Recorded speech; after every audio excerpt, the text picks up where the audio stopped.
I myself did not quite understand the depth and the breadth of the forces behind it until I read this book.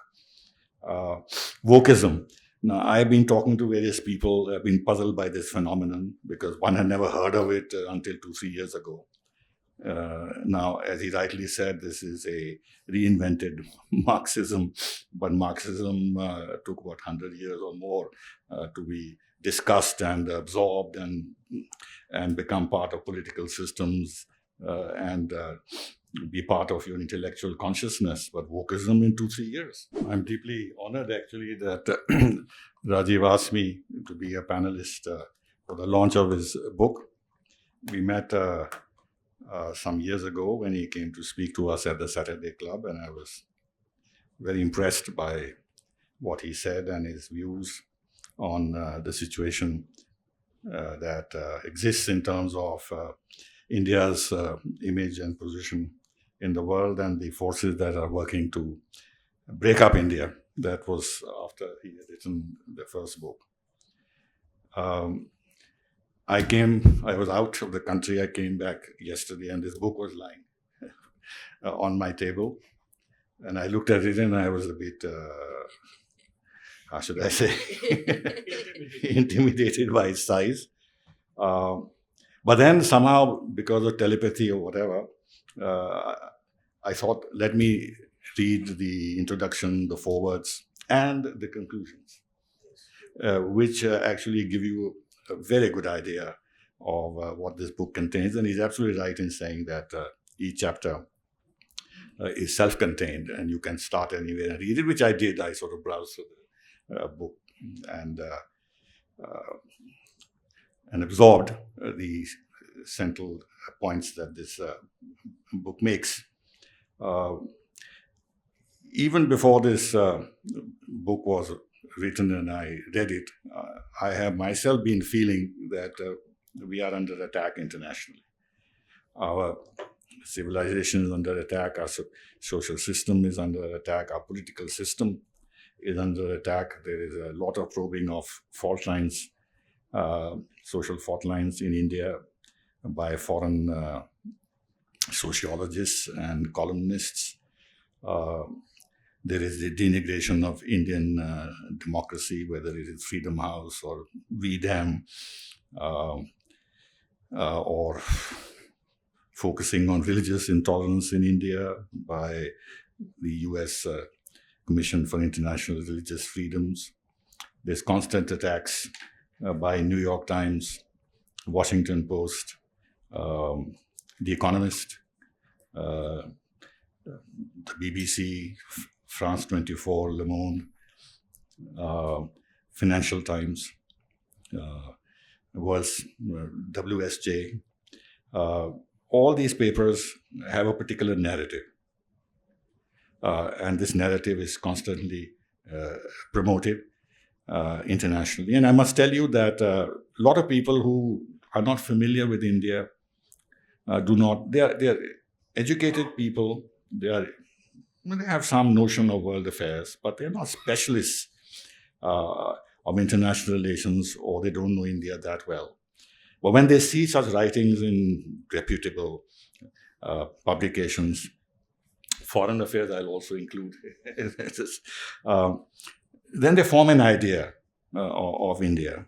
And I've seen in my travels abroad and talking to people and the questions they ask, there is a general feeling that India has got a Hindu nationalist right-wing government, and there is a maltreatment of minorities, Christians and Muslims. Even those who are generally sympathetic towards India and have, how should I say, are not in any way have any animosity towards the country, do have this negative perception of India because of this narrative that has been built. I myself did not quite understand the depth and the breadth of the forces behind it until I read this book. Wokeism. Now, I've been talking to various people who have been puzzled by this phenomenon because one had never heard of it until 2-3 years ago. Now, as he rightly said, this is a reinvented Marxism, but Marxism took, 100 years or more to be discussed and absorbed and become part of political systems and be part of your intellectual consciousness. But wokeism in 2-3 years has become a force to reckon with in terms of how this is affecting attitudes of people, of societies towards things that we hold fundamental and sacred, identity or families or your sexual identity and stuff like that. Some of the things that are well explained in this book. It is remarkable how this has grown in as a intellectual force in the United States and has spread from there to the rest of the world. Though, mind you, there is a lot of resistance that is building up. And the latest, in a sense, is the election of the Italian Prime Minister. And if you read what she has said, it's a direct attack on wokeism, that you are denying my identity as a woman, as a mother, my sex, my religion, etc. She lays out the entire gamut of what a person is, and in terms of how wokeism is wants to destroy that. In France, I know I heard President Macron a year and a half ago say in public that he has instructed his education minister to look into this phenomenon, because we don't want this. He didn't use the word poison, but that this movement to get to spread in our universities, in our education system, because these issues of race and are alien. The manner in which they are being discussed in the United States are alien to our society and will cause more divisions in our society. So he said, I'm asking my education minister to look into this carefully to see that this infection doesn't spread. And of course, you have people like Viktor Orban in Hungary and others who understand what this phenomenon is about. I was amazed the other day when on television I saw a black professor from an American university who was testifying before the US Senate. And she used the word childbearing humans. So the senator said, you mean a woman? She said, well, there you are sexist. This is precisely what we are fighting against. But he says, but a man can't bear a child. So it has to be a woman. So what's wrong with that? Why I'm being sexist and anti-feminist or whatever? But she stood her ground. And in fact, she was as impolite as she could be to the senator. I don't know if you saw that, but it's quite instructive. This is the degree to which this poison has spread in the United States and is affecting the minds of so many people. Now, in this book, 800 pages, as was said, but there are about 150, 200 pages of bibliography and index. The bibliography is itself about 60 pages, which just goes to show how much work has gone into this, how much works have been looked at and studied, and what is in this book actually has taken into account what the literature on the subject is. So therefore, it's a very authoritative book, a very seminal work in terms of sensitizing all of us as to the challenges that we face.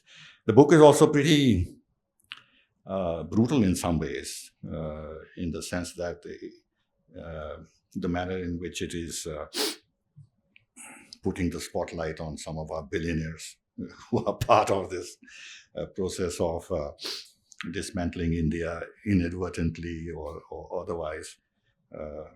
He's also discussed what their motivations could be in doing what they are doing.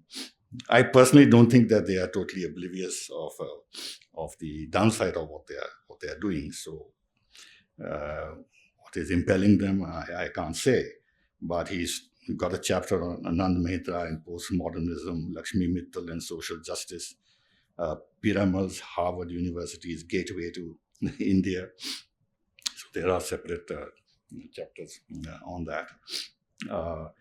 There are chapters on debating India's cultural legitimacy in the United States, the Americanization of caste. Rajiv showed you some books that have been written on the subject. The Indian Americans equated with white racists. Then attacking meritocracy at the IITs. A separate book has been written on that. The rise of Afro-Dalits. And the Harvard Vishwaguru, the Harvard has now become the Vishwaguru, promoted by the Indian billionaires themselves. The China's Trojan horse in America, which is also active in India, and he's mentioned that particular body. And then the importance of investigating Harvard University, the Harvard Kennedy School, and the role it plays in geopolitics, the Harvard Business School, the hypocrisy on human rights.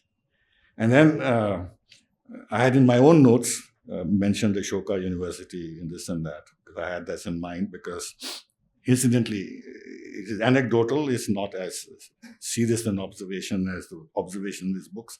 I was asked to go and deliver a lecture there, which I did. And I wanted to use the toilet, but it was a unisex toilet, both for boys and girls. So I was a bit sort of, embarrassed that I should go into something. I said, well, why do you do that? What's the problem? You don't have any space problem, just have a separate toilet for women. But he says, well, this is how it is. We promote liberalism.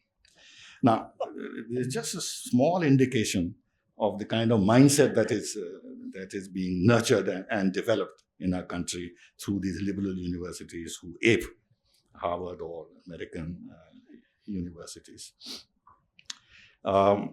He has a chapter on Aziz Premji's media and educational impact on Godrej and queering.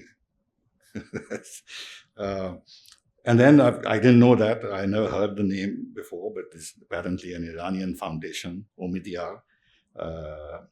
They have a very big investment network in India, and is working as, according to the book, as a Trojan horse in India. All these things need to be looked at very carefully, and I hope you mentioned national security. I hope people who are looking at our national security issues would look at this more closely and find out what these networks are, what is the ideology they are promoting, how they are doing it. And in this connection, something the book has said, which I had not thought of, but which is important. And he said that, look, when it comes to charity organizations or foundations who are sending money into India, there is the FCRA. And therefore, you can monitor them. You can ask them as to the source of money, how it is spent. There's accountability. But when it comes to foreign investment, there's no accountability. So the foreign investment can come along with certain other things, which then promote a certain ideology and a certain social, some ideas about how society should be developed and reformed and what have you. And that's where Omidyar Network and all those who are investing as to what is it that they're bringing along with this. And in this connection, again, something which all of us need to understand better, this ESG business, environmental, social justice, and governance. That these ESG ideas or parameters are being brought into business and investment. So then when foreign investors come into this country, it's not purely a business thing. It gets into these other things of social justice and environmental thing and everything else. And then what happens then is, since we are avid for foreign investment, we want foreign investment to come in, we don't want to create barriers. And if they bring this baggage with them, then they can indirectly start fashioning our own society according to their norms and their values. And we won't perceive that easily. And we are in a dilemma as a country. If we feel that if we want to develop, we must get more investment. We're very happy to say we got $57 billion, $80 billion, $100 billion of foreign investment. But I think one needs also to look at what is happening in terms of the baggage that comes along with this investment. And in this connection, there is I'm sure Klaus Schwab and the World Economic Forum are not particularly fond of you because there is a detailed chapter on Klaus Schwab and the World Economic Forum and what they are up to. They are, in fact, they are promoting wokeism. They want to dismantle the current structures of society. Then they're creating a global elite that will most benefit from this and exploit this by using artificial intelligence. So as we see already that the big tech companies are accumulating such enormous wealth, and since we are entering into a technological era of artificial intelligence, so these tech companies are going to dominate, and they will be the biggest beneficiaries of what is going to happen. I was very struck by the phrase of our friend Klaus Schwab, that to be happy is to own nothing. He's not a sannyasi. He's not advocating that. But you see the thought behind this. That we're going to look after you. You don't have to worry about anything. Everything will be predetermined for you. You're not going to own anything. We're going to own you, and we'll ensure that you are happy. And depend on us for your happiness. And hence the concept of the universal basic income. As if in every country you can have universal basic income. Who will transfer funds, who will transfer money to ensure that 1.3 billion people in India have a universal basic income, which has some relationship to the minimum wage in Europe or in America, or particularly in Europe. But these are the kind of dangers that lie ahead. Finally, a few thoughts. Incidentally, he also talks about how the World Economic Forum is training young global leaders. And they have a program of young global leaders. And they are picking up people from India and from various countries who will then absorb and be their ideology and work for it.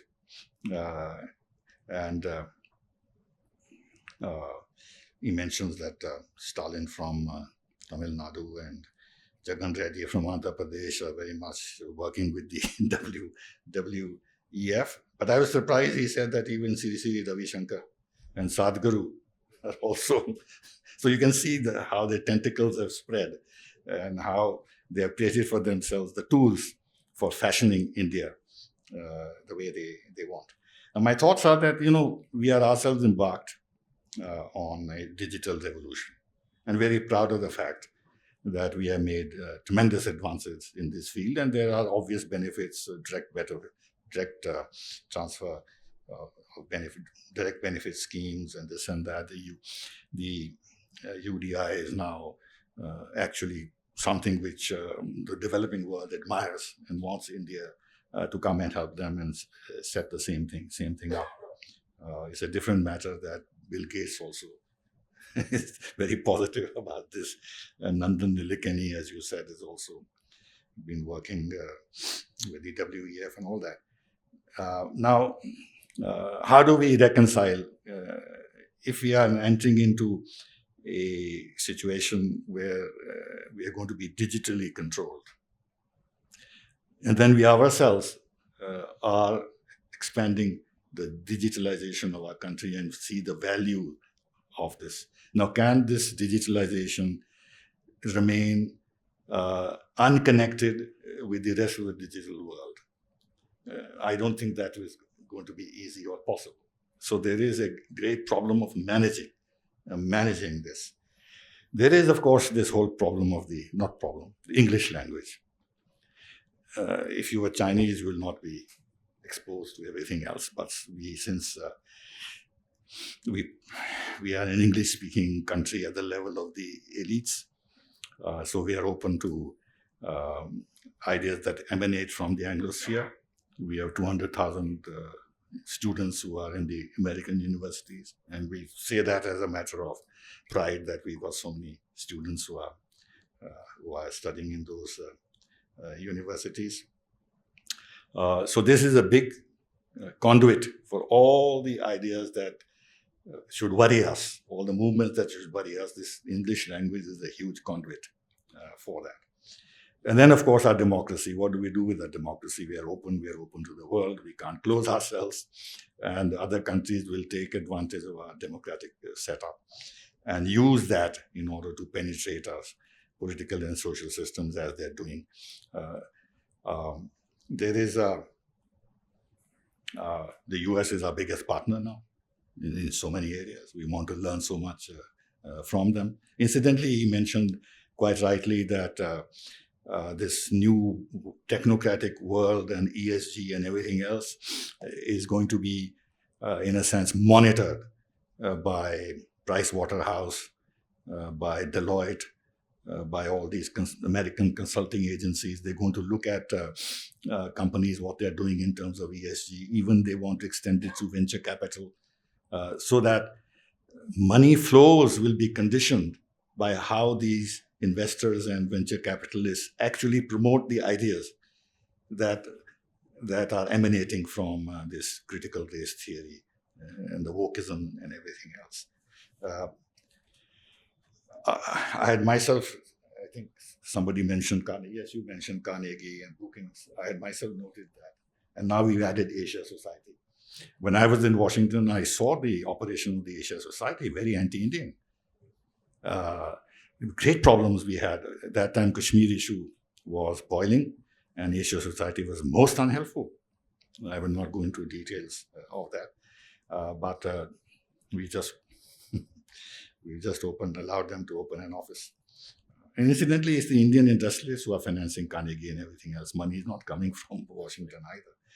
There is our English press, and I've been saying that why does our English press, Indian Express, Times of India, Hindustan Times, they keep publishing articles by Ashutosh Varshini or Christopher Shafralo, probing India's fault lines and telling us about ourselves as if we don't understand where we are heading. They are directing discussions and discourse and thinking along certain lines, and our press is very, very accommodating.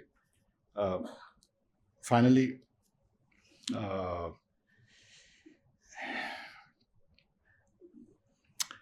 is America declining?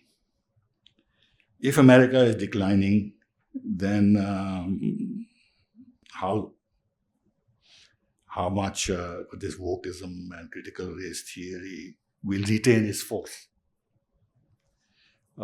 Should we wish that America declines in order that we prosper? But there is this issue. And then there are forces that are developing with China and Russia, which are not going to accept this kind of wokeism. In fact, Putin is very openly against this. He is now differentiating between the Slavic civilization and the European civilization. And one of the issues is LGTB and nonsense like that. He talks about it. I'd also mentioned our judiciary in my notes, which you mentioned. Anyway, I'll stop here because we're running out of time. Thank you. Thank you so much. I think